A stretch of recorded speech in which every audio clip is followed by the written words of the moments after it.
Olá, pequerruchos da professora Fernanda. Estamos aqui em mais uma aula de ciências. O ano letivo ainda não terminou, a pandemia ainda não acabou, por isso a gente precisa continuar estudando muito. O assunto de hoje, a gente vai falar um pouquinho mais sobre ondas, só que dessa vez nós vamos entender as ondas mecânicas. Na verdade, ondas mecânicas são perturbações que se propagam em um meio. Que meio é esse? Qualquer tipo de matéria, seja ela no estado sólido, no estado líquido ou no estado gasoso. As ondas provocadas no mar são ondas mecânicas. As ondas da mola, quando a gente faz um movimento nela, são ondas mecânicas. Qualquer perturbação que provoca movimento ondulatório em qualquer tipo de matéria é chamado de ondas mecânicas. O som, por exemplo, também é um tipo de onda mecânica. Lembrando que a onda mecânica ela precisa de um meio de propagação. Que meio de propagação é esse? Qualquer tipo de matéria, seja ela no estado sólido, no estado líquido ou no estado gasoso. Em qualquer estado físico, as ondas mecânicas conseguem se propagar por ela, por essa matéria. E o som, como é uma onda mecânica, também consegue se propagar no meio sólido, no meio líquido, no meio gasoso. A onda mecânica, o som, ele também é um tipo de onda tridimensional, que se propaga em todas as direções. Além disso, é uma onda longitudinal. O tipo de vibração que ela gera é paralela à sua propagação.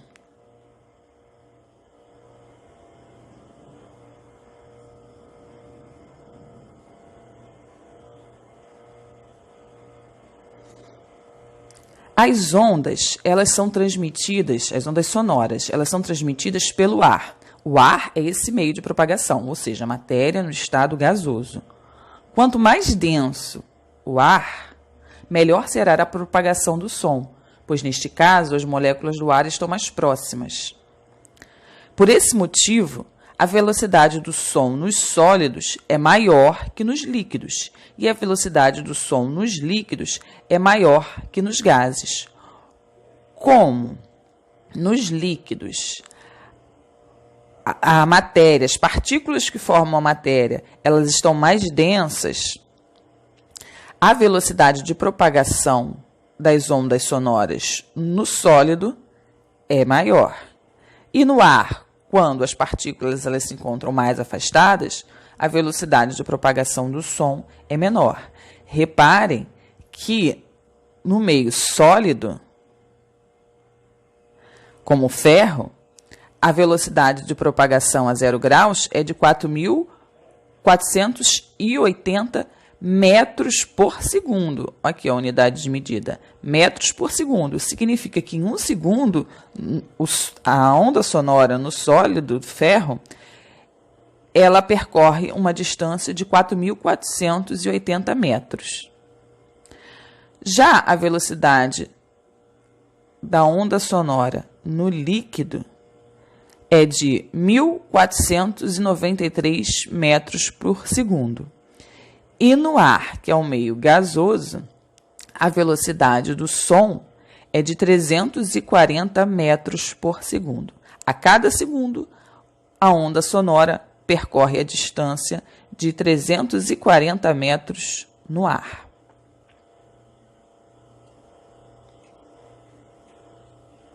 Lembrando que as ondas sonoras elas não se propagam no vácuo. O que é o vácuo? É a ausência total de matérias. Elas não se propagam no vácuo porque o vácuo não transmite as vibrações moleculares. Como não tem matéria, não tem como ocorrer a perturbação dessa matéria e essa onda não tem como se propagar. As moléculas elas precisam estar próximas, e isso não ocorre no vácuo. No espaço interplanetário, por exemplo, entre um planeta e outro, muito além da nossa atmosfera, não existe matéria. Então, não tem como uma onda sonora se propagar. Pensem um pouquinho comigo.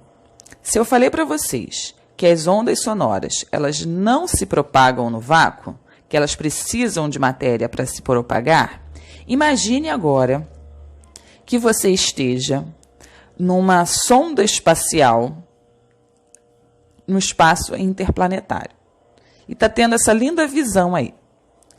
Aí seu amiguinho decola num foguete, hipoteticamente, hein? Você consegue visualizá-lo da cabine de onde você está. E, de repente, infelizmente, acontece um inesperado. Uma grande explosão naquele foguete. Aí pensa comigo, aqui na Terra, toda vez que a gente escuta uma explosão, toda vez que a gente observa uma explosão, a gente automaticamente escuta o barulho, o som daquela explosão. Por quê? Porque aquele evento, a explosão propriamente dita, provocou uma perturbação oscilatória no ar ao redor e essas ondas sonoras conseguem chegar aos nossos ouvidos. Se no espaço onde há vácuo não há ar, vácuo, obviamente, não tem ar, não tem matéria, essa explosão ela conseguiria provocar uma perturbação de modo que ondas sonoras consigam se propagar? Claro que não. Se não tem matéria, não tem como a onda sonora se propagar. Logo, essa explosão a gente conseguiria observar, ver o brilho dessa explosão, já que as ondas luminosas são eletromagnéticas, não precisam de meio material. Mas as ondas sonoras, como elas precisam de meio material, a gente não consegue escutar. Por quê? Porque essas ondas elas não conseguem se propagar no vácuo. Se no espaço interplanetário tem vácuo, não há propagação. Logo, não há som. O que a gente veria seria somente o brilho da explosão. Mas o som, o barulho que ela provocaria, a gente não conseguiria ouvir.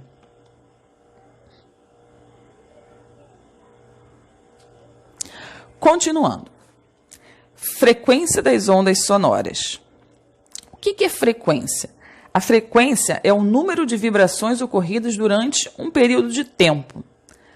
A sua unidade de medida é o Hertz. Aqui, ó. Hertz, pequenininho aqui, ó. É a unidade de medida das ondas sonoras, da frequência sonora. O que significa essa frequência?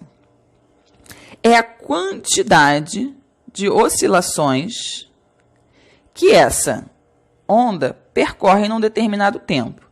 Digamos que aqui eu tenha 1 segundo e aqui um segundo de tempo.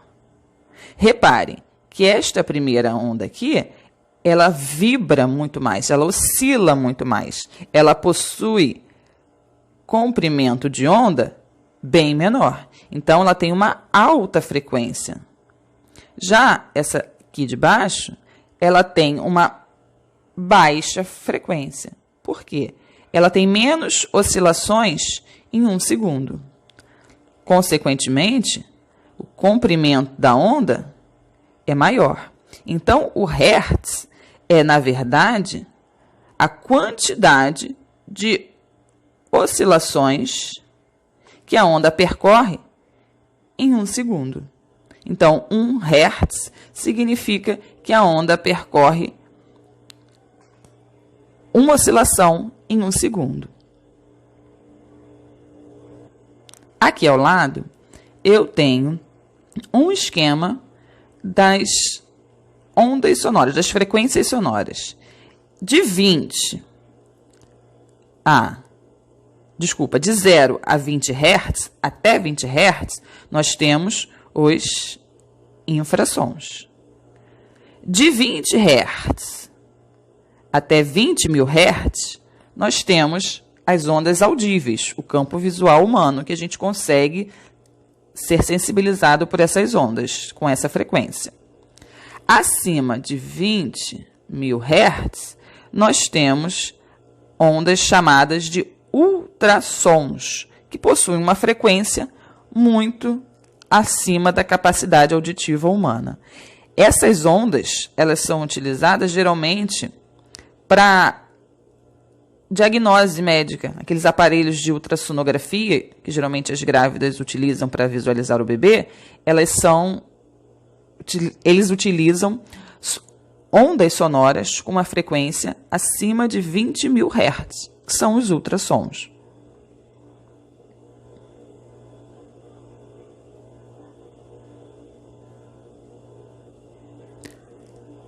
Vamos entender um pouquinho agora como a orelha humana é capaz de capturar esses sons. Acabei de falar para você que a orelha humana ela só se sensibiliza com ondas que estejam numa frequência entre 20 e 20.000 Hz, neste intervalo. Essas ondas sonoras, elas se propagam no ar e vão atingir nossa orelha externa. A orelha externa, ela é projetada para encaminhar essas ondas sonoras para o canal auditivo. Lá dentro do canal auditivo, nós temos uma membrana chamada tímpano. Esse tímpano, essa membrana timpânica, ela também vibra quando é atingida por essas ondas sonoras. Então, essa série de estruturas aqui que existem na orelha interna são capazes de transformar a vibração do tímpano em impulso nervoso. Esse impulso nervoso vai ser o quê? Encaminhado pelo nervo auditivo ao cérebro e lá no cérebro o som será interpretado, será produzido, será gerado. O que a gente recebe são as ondas sonoras. Relembrando, as ondas sonoras fazem o tímpano vibrar. Esses órgãos da orelha interna transformam essa vibração em impulso nervoso. O nervo auditivo vai encaminhar para o sistema nervoso central e somente lá o som será produzido. Se a gente tiver algum problema na membrana auditiva, consequentemente, ela não vai estar vibrando corretamente. Se o tímpano, a membrana timpânica, não vibrar corretamente, esses impulsos nervosos aqui não serão corretamente interpretados pelo cérebro. Então, é importante que a gente preserve a saúde do nosso tímpano.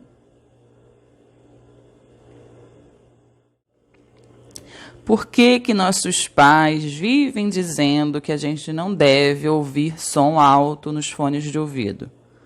Porque a exposição prolongada de volumes em alta intensidade pode danificar essa membrana timpânica. Então, a longo prazo, você pode ter perda auditiva. Então, obedeçam o responsável de vocês e evitem ficar com fone de ouvido muito alto. Tanto que os equipamentos, hoje em dia, eles sinalizam, eles avisam que é perigoso quando você tenta aumentar o volume. Justamente por isso. Porque, a longo prazo, essa exposição pode provocar dano no tímpano e, consequentemente, pode haver perda auditiva. Continuando aqui com o nosso esquema das frequências sonoras.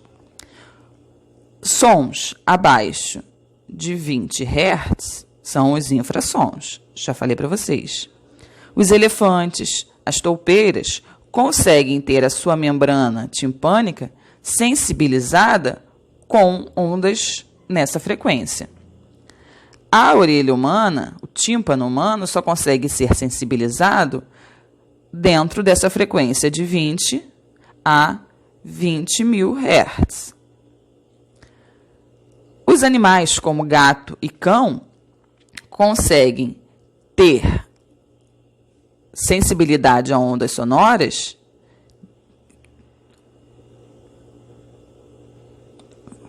Voltei. Os animais conseguem ter sensibilização a ondas sonoras que vão até 40.000 Hz, os cães e gatos. Quem é que nunca observou o seu animal correndo pela casa atrás de algo que a gente não consegue ver nem escutar e instintivamente a gente pensa que é um fantasma e fica apavorado? Na verdade, seu animalzinho ele não está maluco e nem está vendo fantasma. Ele apenas consegue escutar sons que está numa frequência que você não consegue ouvir. Por isso que ele fica alerta e procurando algo que a gente não vê nem escuta.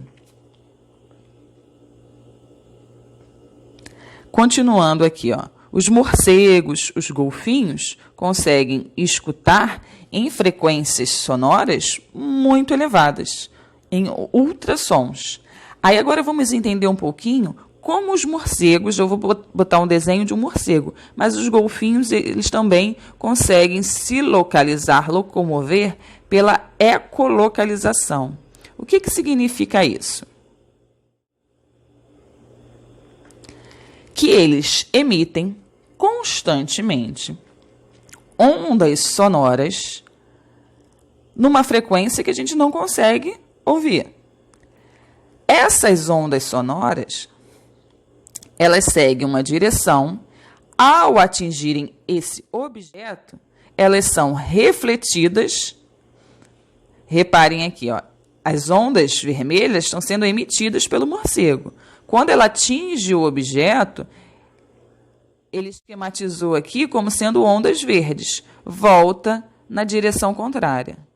E de acordo com o tempo gasto da onda sonora ao ser emitida até atingir o objeto e retornar ao morcego, ele consegue calcular a que distância ele está daquele objeto. Por que o morcego faz isso? Porque a visão do morcego é praticamente nula. O morcego ele não consegue enxergar nada. Então, ele precisa dessa ecolocalização para saber a que distância ele está dos objetos e desviar do possível perigo ou caçar seu alimento. Tudo isso é feito através da emissão de ondas sonoras e, através do eco, ele consegue se localizar. Uma característica importante é que a gente não consegue ouvir essas ondas sonoras porque elas estão numa frequência acima da nossa capacidade auditiva. Por hoje eu vou ficar até aqui. Existem outras características, outras propriedades, outras qualidades do som que a gente vai aprender na próxima aula. Então eu espero que vocês fiquem em segurança. Se tiverem dúvida, assista novamente o vídeo ou entre em contato por e-mail com a professora. Um abraço, fiquem na paz e até o próximo encontro.